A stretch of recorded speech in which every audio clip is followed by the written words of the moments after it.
Hi students, हमारा आज का जो टॉपिक है वो है लाइजोसोम्स। तो आज हम लाइजोसोम्स के बारे में कुछ डिस्कस करते हैं, लाइजोसोम्स के बारे में कुछ जानेंगे कि लाइजोसोम्स क्या है, ये फंक्शन कैसे करता है और ये सारी चीज़ों के बारे में। तो जो लाइजोसोम हमारे पास टॉपिक है, इसमें सबसे पहले हम इसका देखेंगे इंट्रोडक्शन, और उसके बाद है इसका मैकेनिज़्म, और मैकेनिज़्म के बाद इसकी है कुछ कंजेनिटल डिजीज़ उनके बारे में। तो टॉपिक को स्टार्ट होने से पहले मैं आपको एक चीज़ ये बता दूं कि इससे जो प्रीवियस हमारा लेक्चर था वो था गोल्जी बॉडीज़, और उससे प्रीवियस था एंडोप्लाज्मिक रेटिकुलम। उनको ज़रूर देख लीजिएगा क्योंकि वो आपने देखे होंगे तो आप लाइजोसोम्स को ईजिली समझ सकते हैं। तो मैं अब स्टार्ट करता हूँ लाइजोसोम्स। तो तमाम बच्चे जो हैं वो वाइट बोर्ड की तरफ आपने देखना है। जी, सबसे पहले जो है लाइजोसोम्स में हम देखते हैं इसका इंट्रोडक्शन में ये है कि ये एक साइटोप्लाज्मिक ऑर्गेनेलिज है। साइटोप्लाज्म के ऊपर मैंने एक बड़ा डिटेल में एक लेक्चर दिया हुआ है इसी चैप्टर में। आप वहाँ पे जब पढ़ेंगे साइटोप्लाज्म तो आपको पता चल जाएगा कि ऐसी ऑर्गेनेलिज जो साइटोप्लाज्म के अंदर पाई जाती हैं उनको हम साइटोप्लाज्मिक ऑर्गेनेलिज कहते हैं। 1949 में एक साइंटिस्ट था डिडव, उसने फर्स्ट टाइम इसको डिस्कवर्ड किया। ठीक है जी, दो चीज़ें मैंने बता दी। हमारे पास लाइजोसोम्स एक ऐसी ऑर्गेनेलिज है जो साइटोप्लाज्म के अंदर पाई जाती है, और इसको 1949 में डिडव साइंटिस्ट जो था उसने फर्स्ट टाइम डिस्कवर्ड किया। ये यूकैरियोटिक ऑर्गेनिज्म के अंदर पाई जाती है। जो हमारा चैप्टर का सेकंड या थर्ड लेक्चर था उसके अंदर मैंने बताया था आपको कि प्रोकैरियोटिक और यूकैरियोटिक ऑर्गेनिज्म कौन से होते हैं, इनमें फ़र्क क्या है, इनमें डिफरेंस क्या है, और उनकी डायग्राम्स के साथ मैंने आपको समझाया था।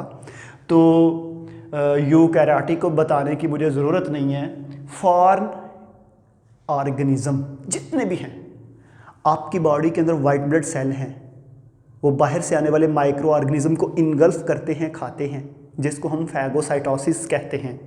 ये जो फैगोसाइटोसिस, एंडोसाइटोसिस एंड पाइनोसाइटोसिस, इसी चैप्टर में एक टॉपिक था हमारा प्लाज्मा मेम्ब्रेन, उसके अंदर मैंने इसको एक्सप्लेन किया था। अब वहाँ पे जाकर इसको चेक कर सकते हैं कि वो चीज़ क्या है और उसमें क्या क्या आपने देखा है। ठीक है, उसके बाद जी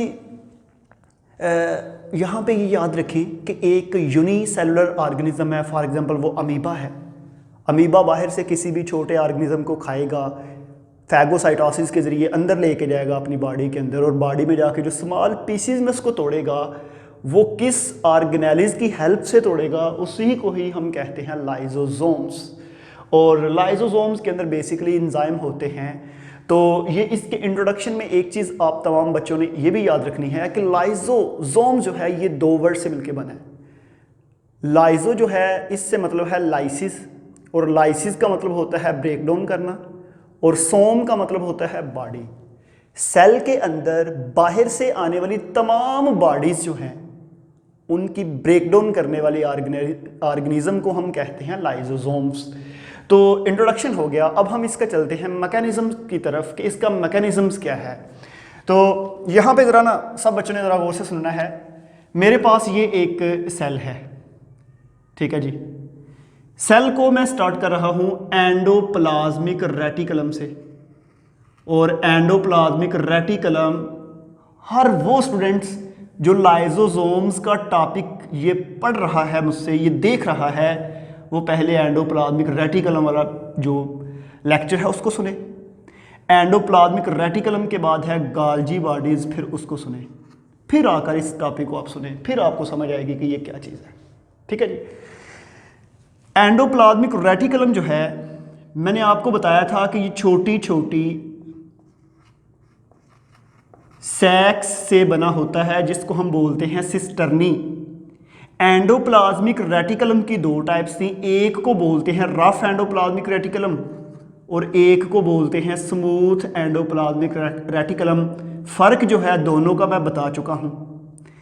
एंडोप्लाज्मिक रेटिकुलम छोटे छोटे वेजिकल प्रोड्यूस करेगा, और वेजिकल को साइटोप्लाज्म के अंदर छोड़ता जाएगा। ये जितना भी वाइट कलर वाला रीजन नजर आ रहा है ना आपको, सारा ये सारे का सारा साइटोप्लाज्म है। ये वेजिकल जो है मैंने लिखा हुआ है ट्रांसपोर्ट वेजिकल, ये वेजिकल जो है ये बर्ड ऑफ हुआ है एंडोप्लाज्मिक रेटिकुलम से। इस वेजिकल के अंदर ना डिफरेंट केमिकल्स हैं और केमिकल्स के साथ डिफरेंट इंजाइम हैं, लेकिन यहाँ पे अभी वो केमिकल और इंजाइम फंक्शनल नहीं हैं, उनमें अभी मॉडिफिकेशंस होनी है। उनको मॉडिफिकेशन के लिए भेजा जाएगा एक नेक्स्ट ऑर्गेनेलिस के पास जिसको हम बोलते हैं गोल्जी बॉडीज। ठीक है, फिर बात वही आ गई है कि गोल्जी बॉडीज एंडोप्लाज्मिक रेटिकुलम को ज़रूर देखिएगा, तब आपको यहाँ से जितनी भी बातें हैं जो बताने वाली हैं वो आपने प्रीवियस पढ़ी हुई हैं, तो उन तमाम को मैं स्किप करके असल में अपने टॉपिक की तरफ जा रहा हूँ। केमिकल्स जो हैं इंजाइम में है, यहाँ से वो वेजिकल जाएगा गोल्जी बॉडीज़ के पास। गोल्जी बॉडीज़ जो है उन इंजाइम को फंक्शनल करेगी और पैक करके साइटोप्लाज्म के अंदर छोड़ देगी। जब ये साइटोप्लाज्म के अंदर आ जाएगा ना, तो इसी को हम कहेंगे प्राइमरी लाइजोसोम्स। ठीक है जी, मैंने मैकेनिज्म जो है उसमें अभी कुछ भी नहीं बताया स्टूडेंट, जस्ट मैंने अभी ये बताया है कि एंडोप्लाज्मिक रेटिकुलम जो है ना उसकी दो टाइप्स हैं। उसमें से जो स्मूथ एंडोप्लाज्मिक या रफ एंडोप्लाज्मिक रेटिकुलम है ना, वो छोटे छोटे वेजिकल रिलीज करेगा और वो वेजिकल जाएंगे गोल्जी बॉडीज के पास। जब वो गोल्जी बॉडीज के पास जाएंगे तो गोल्जी बॉडीज उसको पैक करेगा और पैक करके उन एंजाइम को करेगा फंक्शनल करके उन वेजिकल को छोड़ देगा साइटोप्लाज्म में। जब वो साइटोप्लाज्म के अंदर आएंगे तो फिर उनको कहेंगे प्राइमरी लाइसोसोम्स। अंडरस्टैंड? अच्छा जी, अब मेरे पास ये प्राइमरी लाइसोसोम है, ये सेल है। ठीक है, सेल के पास ना एक आ गया जी फूड पार्टिकल, ये है जी फूड पार्टिकल।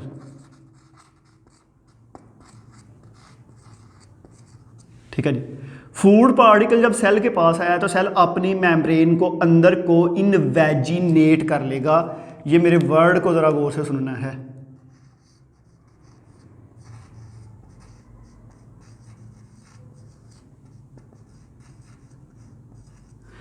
मेम्ब्रेन को अंदर को इनवेजिनेट करेगा और ये फूड पार्टिकल चला जाएगा इसके अंदर। अब ये क्या करेगा, अपनी मेम्ब्रेन से इस फूड पार्टिकल को सराउंड कर लेगा और इधर दोबारा मेम्ब्रेन बन जाएगी।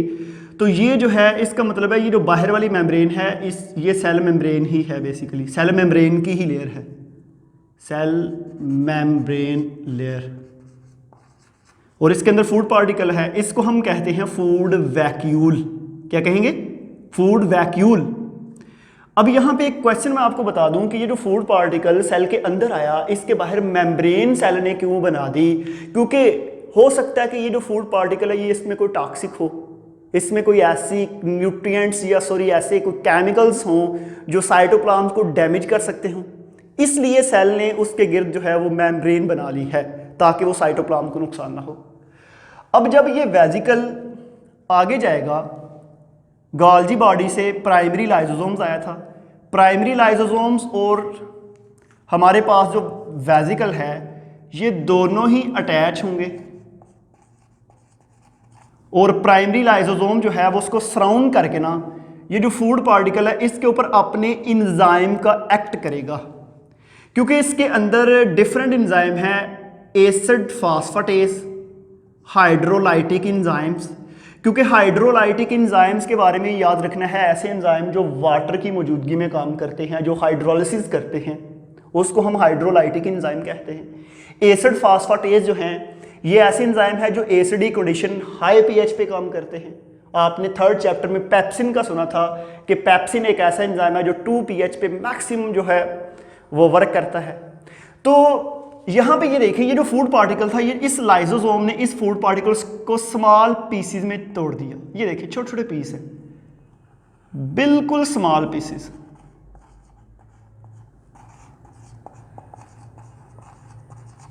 बिल्कुल छोटे छोटे पीस हैं और इसकी होगी है लाइसिस और इसी वजह से इसको हम कहते हैं लाइसोसोम। सोम मीन बॉडी, बाहर से आने वाली बॉडी की इसने कर दी है लाइसिस। ठीक हो गया जी। अब अगली बात क्या है, हम लाइसोसोम जो है ना, लाइजोसोम को हम कहते हैं सुसाइड ऑर्गेनेलिस, भी लाइजोसोम्स को कहते हैं, क्योंकि अगर लाइजोसोम्स की बाहर से यहाँ से मेम्ब्रेन टूट जाए तो लाइजोसोम्स के अंदर जितने भी एंजाइम हैं वो सारे के सारे साइटोप्लाज्म के अंदर आएंगे और साइटोप्लाज्म के अंदर बहुत सी डिटीरियोरेशंस करेंगे जिसकी वजह से डैमेजिंग होगी और उससे सेल की क्या हो जाएगी, डेथ। ठीक है जी। अभी एक चीज और बता दूं स्टूडेंट्स, दुनिया में जितने भी सिस्टम है उनकी एक लाइफ है। इंसान है, इसकी लाइफ है, कोई भी और चीज है उसकी एक लाइफ है। लाइफ के बाद उसने 100% उसकी डेथ होनी है। इसी तरह सेल में, ये तो बाहर से फूड पार्टिकल आया ना, सेल के अंदर की कोई ऑर्गेनेलिज हो, क्लोरोप्लास्ट है, सॉरी एनिमल्स की बात करें माइटोकॉन्ड्रिया है। अगर सेल के अंदर ये मेरे पास जिस तरह यहां से प्राइमरी लाइजोसोम निकला है, ये भी एक प्राइमरी लाइजोसोम है और इसके अंदर डिफरेंट एंजाइम हैं।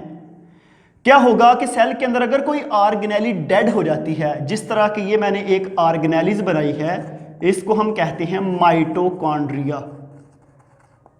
माइटोकॉन्ड्रिया सेल में माल फंक्शनिंग हो जाती है, उसकी वो फंक्शन प्रॉपर नहीं करती, तो इसका मतलब है वो वर्क करना छोड़ देगी। यही लाइजोसोम उसी माइटोकॉन्ड्रिया की ब्रेकडाउन करेंगे और ब्रेकडाउन करके उससे जो रॉ मटेरियल निकलेगा उससे दोबारा असेंबलिंग होगी और नए माइटोकॉन्ड्रिया की फॉर्मेशन की जाती है। यहां से हमें स्क्रैप का कॉन्सेप्ट मिलता है जिसको हम कबाड़ कहते हैं। हम अपने गिरदो नवा में अगर देखें, हर वो चीज़ जो टूट जाती है हम स्क्रैप में देते हैं, वो दोबारा इंडस्ट्री में जाती है, वहाँ पे उसकी दोबारा जो है प्रोसेसिंग होती है और दोबारा वो नई चीज़ें बनती हैं। अल्लाह ताला ने एनिमल्स या लिविंग ऑर्गेनिज्म की बॉडी के अंदर भी ये सिस्टम रखा हुआ है। इसी तरह एक वर्ड है स्टार्वेशंस। जब इंसान भूख में रहता है तो इंसान की बॉडी वीक होती जाती है, क्योंकि बॉडी के अंदर जो गैर ज़रूरी सेल होते हैं, हमारी बॉडी के दूसरे लाइजोसोम उन सेल को तोड़कर उन सेल के अंदर पाए जाने वाली जो डिफरेंट सब्सटेंसेस हैं उनकी ब्रेकडाउन करके उससे एनर्जी लेते हैं और एनर्जी से बॉडी को जिंदा रखा जाता है। समझ आ रही है? तो ऐसे जो है ये सारा जो है मैंने मैकेनिज्म बता दिया कि बाहर से आने वाले फूड पार्टिकल हों या सेल के अंदर कोई चीज़ है उसकी ब्रेकडाउन वगैरह जो है ये लाइजोसोम्स का ही काम है। इसके अलावा ये कुछ पॉइंट्स मैंने लिखे हुए हैं। स्टार्वेशन की चीज़ मैंने आपको बता दी। उसके बाद ऑटोफैगोसोम, पहले मैंने बता दिया। ऑटोफैजी, ऑटोफैजी क्या होती है कि जब भी आप डेवलपमेंट की बात करें, डेवलपमेंट जब भी होती है ऑर्गेनिज्म के अंदर, ये सुन ले ज़रा, आपके पास एक फ्रॉग है, अब फ्रॉग के जो उसका टैडपोल लार्वा है उसको देखें तो उसके पीछे टेल होती है। कभी आपने एक्सपीरियंस किया हो रेनी सीजन में, बरसात के मौसम में, वक्त के साथ साथ वो टेल ख़त्म होती जाती है और वो फ्रॉग एडल्ट हो जाता है। वो टेल कैसे ख़त्म हुई? वो डेवलपमेंट प्रोसेसेस हुई। वहाँ पे ऑटोफैगिसोम जो प्रोसेसेस है वो हुआ। सेल के अंदर जो लाइजोसोम से उन्होंने पीछे टेल वाले एक्स्ट्रा सेल्स को खा लिया और उन्हीं को तोड़कर बॉडी के अंदर यूज़ करके एनर्जी में इस्तेमाल कर लिया और गैर ज़रूरी सेल को बॉडी से ख़त्म कर दिया। ऐसे ही हमारे पास एक्स्ट्रा सेल्यूलर इंजाइम्स, मीन के ये तो मैंने बताया इंट्रा सेल्यूलर फंक्शंस के सेल के अंदर कोई ऑर्गेनिज्म आए, सेल के अंदर फूड पार्टिकल आए, सेल के अंदर कोई भी फैगोसाइटोसिस होती है तो लाइजोसोम उसकी करते हैं ब्रेकडाउन। लेकिन लाइजोसोम जो है वो सेल के बाहर भी जाते हैं। सेल सक्रीशन के केस में आपको मैंने जब गोल्जी बॉडीज का फंक्शंस पढ़ाए थे तो वहां पे मैंने एक सेल सक्रीशन टॉपिक पढ़ाया था। गोल्जी बॉडीज जो है छोटे छोटे वेसिकल्स को सिक्रीट करती है सेल से और वो सेल से बाहर आते हैं और सेल से बाहर आकर डिजेशन की जाती है। इंसान की बॉडी के अंदर आप इसकी एग्जांपल ले लें, पैंक्रियास की आप एग्जांपल लें। पैंक्रियास के अंदर डिफरेंट एंजाइम जो हैं वो पैकेट्स की फॉर्म में रिलीज होते हैं, सिक्रीट होते हैं और आपके डिजेस्टिव सिस्टम के अंदर एंटर किए जाते हैं। ठीक है जी। और उसके बाद एक पॉइंट है जिसको हम बोलते हैं congenital diseases. Congenital diseases are also called storage diseases. इसको हम स्टोरेज डिजीजेस भी कहते हैं। कैसे? कंजेनिटल डिजीजेस की आपकी बुक में दो एग्जांपल हैं। एक को बोलते हैं ग्लाइकोजिनोसिस टाइप 2 और दूसरी है टे-सैक डिजीज। दोनों को सुन लें। पहली जो ग्लाइकोजिनोसिस टाइप 2 है, फॉर एग्जांपल ग्लाइकोजिनोसिस से वर्ड समझ लें कि ये ग्लाइकोजन से रिलेट किया जा रहा है। हमारी बॉडी का लिवर हमारी बॉडी के मसल्स, अगर इनके अंदर ग्लाइकोजन स्टोर हो और उस ग्लाइकोजन को ब्रेक डाउन करने वाले एंजाइम खत्म हो जाएं, बॉडी में वो एंजाइम फंक्शन ना करें, तो हमारे मसल्स और हमारे लिवर के अंदर ग्लाइकोजन स्टोर होती रहेगी। जब ग्लाइकोजन स्टोर होती रहेगी तो उससे जो बीमारी होगी उसको हम बोलते हैं ग्लाइकोजिनोसिस टाइप 2, और ये एक कंजेनिटल डिजीज है, ये एक स्टोरेज बीमारी है, ये केमिकल के स्टोर होने से हुई है। इसके बिल्कुल पैरेलल अगर दूसरी डिजीज की बात करें, उसको हम कहते हैं टे-सैक डिजीज। टे-सैक डिजीज है क्या? ये लिपिड्स की स्टोरेज से बनती है। हमारा जो ब्रेन है, ब्रेन के अंदर जो नर्व सेल्स हैं, ये जो नर्व सेल है, इन नर्व सेल के अंदर अगर लिपिड स्टोर होती जाए, उस लिपिड्स को लाइपेज एंजाइम जो होते हैं, अगर वो ब्रेक डाउन लिपिड्स को ना करें, फैटी एसिड्स और स्मॉल मॉलिक्यूल्स और आगे ग्लूकोज में कन्वर्ट ना करें, तो वो हमारे ब्रेन्स में स्टोर होने के बाद एक स्टेज ऐसी आएगी, मेंटल रिटार्डेशन हो जाएगी। अगर वो नहीं तो इंसान की डेथ हो जाएगी। पहले दिमाग पागल होगा और उसके बाद जो है फिर इंसान मर जाता है। ये कंजेनिटल डिजीज, ये छोटे से लाइसोसोम का इतनी फंक्शन जो है इतना इंपॉर्टेंट है। ठीक है, तो लाइसोसोम्स का मैं ओवरव्यू बताया, लाइसोसोम्स के बारे में मैंने बातें बताई। अगर लाइसोसोम्स के बारे में आपको कोई क्वेश्चंस हो, व्हाट्सएप नंबर आपके पास मौजूद है, मेरे साथ कांटेक्ट करें। और इसके बाद नेक्स्ट जो हमारा लेक्चर है वो है पेरोक्सिसोम एंड ग्लाइकोसोम, इसको हम देखेंगे इंशाल्लाह नेक्स्ट वीडियो में। तो आज के लिए थैंक यू।